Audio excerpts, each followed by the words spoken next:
नमस्कार, मैं हूं प्रभाकर मिश्रा। कोर्ट कचहरी और कानून से जुड़ी खबरें बताता हूं।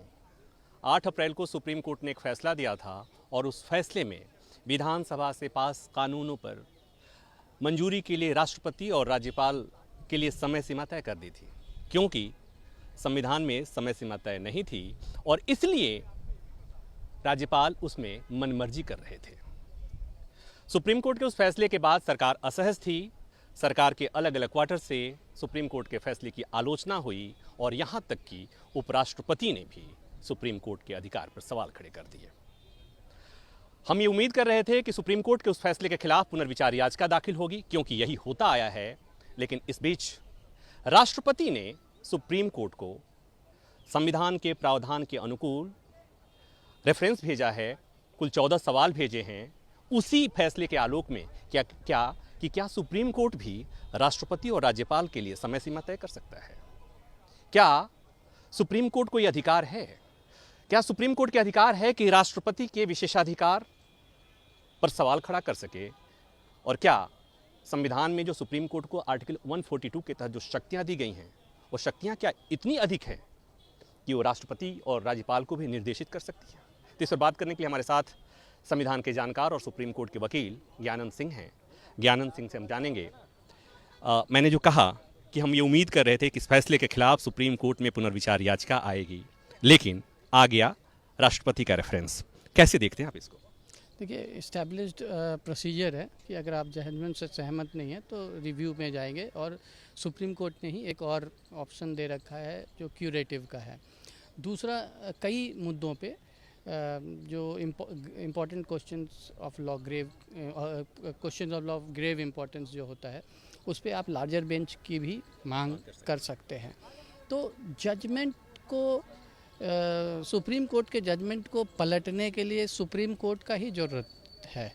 और जहाँ तक कोई फ़ैसला जब एक बार आ जाता है, वो सही हो या गलत हो, कानून वही है और ये भी सुप्रीम कोर्ट का ही फैसला है। जब तक सुप्रीम कोर्ट अपने फैसले को मॉडिफाई नहीं करता और आप गलत भी फैसला है तो वो लॉ है। आर्टिकल 141 कहता है कि सुप्रीम कोर्ट ने जो भी व्यवस्था दी है वो कानून माना जाएगा।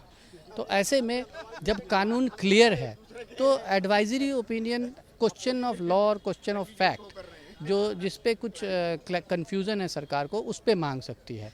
तो इसमें एक ही मुद्दा है कि अगर एक लाइन में इसका जवाब दिया जाए तो इसका जवाब ऑलरेडी उस जजमेंट में है। जो आपने सवाल पूछे हैं एडवाइजरी ओपिनियन से, उसका जवाब उस जजमेंट में ले डाउन है, और उस जजमेंट में जिन बिंदुओं पे फैसला हो चुका है उन बिंदुओं पे एडवाइजरी ओपिनियन में जाने का कोई औचित्य नहीं है, क्योंकि एडवाइजरी ओपिनियन अपने आप में बाइंडिंग नहीं होता। तो अगर कोई डिसीजन या कोई ओपिनियन बाइंडिंग नहीं है तो वो एक बाइंडिंग जजमेंट को, जो कि सुप्रीम कोर्ट ने दे रखा है, उसको कैसे ओवररूल कर सकता है? ये थोड़ा समझने के लिए कि सुप्रीम कोर्ट ने एक फैसला दिया और सुप्रीम कोर्ट का फैसला बाइंडिंग होता है, सबको मानना होता है, सुप्रीम कोर्ट को भी मानना होता है, बाकी देश की अदालतों को मानना भी होता है, सरकार को भी मानना होता है, सुप्रीम कोर्ट को खुद को भी मानना होता है। ऐसे में और जो ये जो शक्ति है आर्टिकल 143 के तहत, वो जो सुप्रीम कोर्ट के पास सलाह देने का जो की शक्ति है, वो बाइंडिंग नहीं है, वो केवल सलाह कोर्ट देता है। तो ऐसे में जो बाइंडिंग है उस पर सलाह बाध्यकारी तो नहीं हो सकता। तो ये एक सवाल है और इसी में जवाब भी है कि इस याचिका के मायने क्या है। एक और चीज़ समझना चाहूँगा, क्या आपको याद है कभी कुछ इस तरह का मामला जहाँ सुप्रीम कोर्ट के फैसले से आहत कभी किसी सरकार ने सुप्रीम कोर्ट से ही इस तरह के राष्ट्रपति के द्वारा रेफरेंस भेजा? नहीं, इसका कोई औचित्य नहीं है, क्योंकि सुप्रीम कोर्ट का जब फैसला आ जाता है तो आपके पास क्वेश्चन ऑफ फैक्ट या ज़्यादा आप समझें कि क्वेश्चन ऑफ लॉ पे कोई कन्फ्यूज़न नहीं रहा। आपको पता है, आपने संविधान के तहत सुप्रीम कोर्ट जो है इंटरप्रिटेशन का उसके पास एक्सक्लूसिव राइट है, और उसने जो फैसला दे दिया वो कानून है। जब आपको कानून पता है तो उस पर आप एडवाइस क्यों लेंगे? इसी में एक सवाल ये थोड़ा समझने के लिए दर्शकों के लिए कि ये जो राष्ट्रपति रेफरेंस भेजते हैं कोर्ट को, सुप्रीम कोर्ट को, वो क्या परिस्थितियां होती हैं, किन मसलों पर भेजा जा सकता है? देखिए, जो एक सबसे famous one of the famous cases है रे बरूबरू यूनियन, उसमें संविधान में हमारा लिखा है कि India can be a union of states in district, और हम जो जानते हैं कि हमारी जो फेडरलिज्म है, indestructible union of destructible states. तो उसमें आया कि हमारे जो बांग्लादेश का बॉर्डर था, कुछ गांव इधर आ गए थे, कुछ गांव उधर आ गए थे, तो एक बहुत मुश्किल टेरेन था वो। तो हमने बांग्लादेश के साथ एक समझौता किया था कि हम अपने कुछ गांव उसको दे देंगे, उसके कुछ गांव इधर ले लेंगे, तो फॉर द कन्वीनियंस किया गया था। तो उसमें एक मुद्दा आ रहा था कि क्या संविधान हमें इंडिया को अपनी टेरिटरी को किसी अन्य देश को सीड करने का, सीड मतलब देने का अधिकार देती है। तो उस मुद्दे पे क्या इस समझौते को कैसे, ये क्या समझौता इम्प्लीमेंटेबल है, तो इस पे एडवाइजरी ओपिनियन मांगी गई थी। सुप्रीम कोर्ट ने जवाब दिया कि नहीं, भारत अपने किसी भी क्षेत्र को, किसी भी देश को सीड नहीं कर सकता। लेकिन उसने डिफ्रेंशिएट किया कि बांग्लादेश में एक्सचेंज ऑफ एनक्लेव हो रहा है, कुछ हम तुमको दे रहे, कुछ इधर दे रहे, तो समझौता था। तो it will not be considered कि हम सीड कर रहे हैं अपनी टेरिटरी को। कन्फ्यूज़न है, उस कन्फ्यूज़न को दूर कर रहे हैं, ना कि अपने इस्टेब्लिश्ड जो पता है कि ये हमारा देश है, इसको हम अपना लैंड दे रहे हैं। कन्फ्यूज़न है, उसको हम क्लैरिटी से बांट रहे हैं। तो उसमें एडवाइजरी ओपिनियन आया था, और उस समय इसलिए आया था कि ये सब जो थ्योरीज थी, जो आर्टिकल 1, 2 ये सब जो है, उन पे कोई इंटरप्रिटेशन नहीं हो रखा था, तो इसीलिए सुप्रीम कोर्ट से ओपिनियन मांगी गई थी। तो ऐसे मामले जिसमें इंटरप्रिटेशन संवैधानिक व्यवस्था पहले से है, जहां पर कहीं भी अस्पष्टता थी, कोर्ट ने पहले से ही अपने फैसले में उसे स्पष्ट कर रखा है, ऐसे में राष्ट्रपति के इस रेफरेंस को, ये जो राय मांगी गई है, उसको आप कानून के विद्यार्थी के तौर पर कैसे देख रहे हैं? मैं सोचता हूँ इसका कोई औचित्य नहीं है, और पता नहीं, ये मुझे लीगल डिसीजन तो नहीं दिख रहा है। पॉलिटिक्स में अगर इसका कुछ मायने निकलता हो सकता है, क्योंकि मैं उसमें कॉम्पिटेंट नहीं हूँ कमेंट करने के लिए।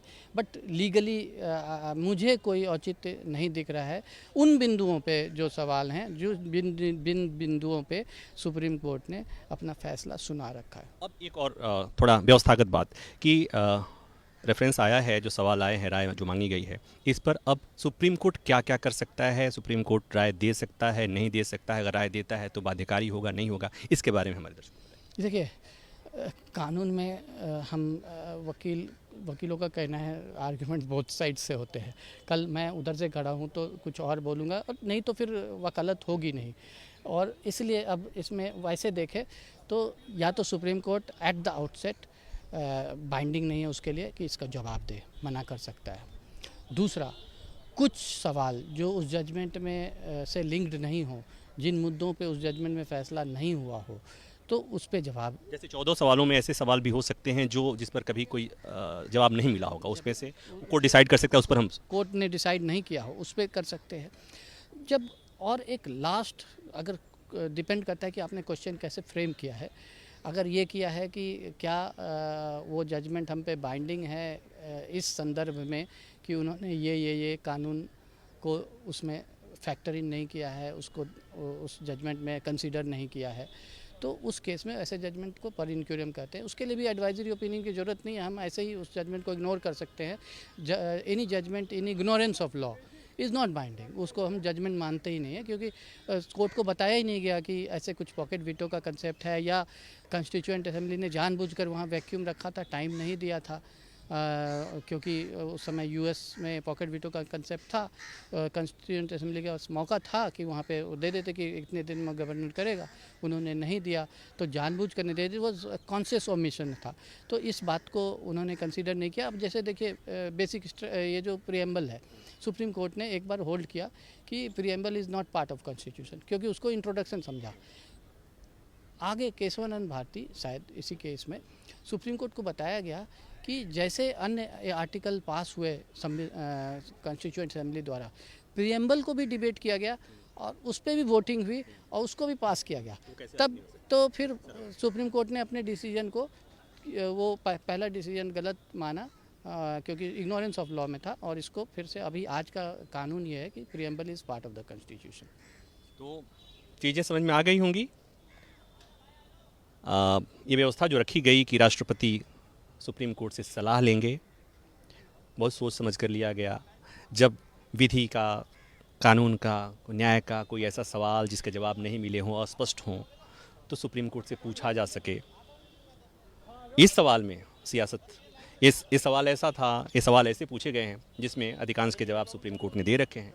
अब ये तय करना है सुप्रीम कोर्ट को, और सुप्रीम कोर्ट को क्या, सुप्रीम कोर्ट में जब ऐसा रेफरेंस आता है तो मेरी समझ में वो सीजेआई ही तय करेंगे कि इसको जवाब देना है, नहीं देना है। देना है तो 14 सवालों में से किन सवालों के जवाब देने हैं, किस पर मौन रह जाना है, या सीधे सीधे मना कर देना है, ये कहना है कि हमने इन सवालों के जवाब पहले से हैं, जवाब देने की ज़रूरत नहीं है। जो भी होगा, राष्ट्रपति के इस रेफरेंस पर भी सियासत होगी, और ये एक बार फिर विधायिका, कार्यपालिका और न्यायपालिका के संबंधों पर इसी बहाने चर्चा होगी।